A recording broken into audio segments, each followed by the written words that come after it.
Hello everyone. Welcome back to our programming series. Today we are going to see about SkillRack Daily Challenge, that is, print string, leaving characters. Hashtag include istdio.h. This line includes the standard input-output library, allowing you to use functions like printf and scanf. Hashtag include stlib.h. This line includes the standard library, which provides functions involving memory allocation, rand, etc.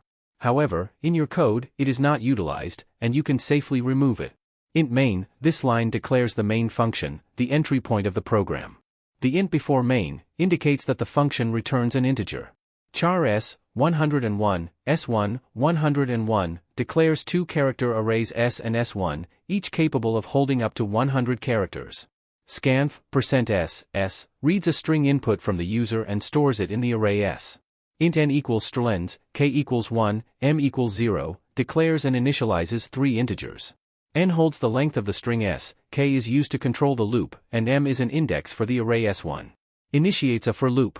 It starts from the last character of the string, n1, iterates as long as I is greater than or equal to 0, and updates I using k. s1, m++ equals s, I, assigns the character at index I in the string s to the array s1 at index m, and then increments m. k plus equals 1, increases the value of k by 1. Initiates another for loop to print the characters stored in S1 in the original order. Printf, %c, S1, I, prints each character in the array S1. I hope this explanation helps. If you have any further questions, feel free to ask in the comment section. Don't forget to like, share and subscribe for more programming challenges. Thanks for watching.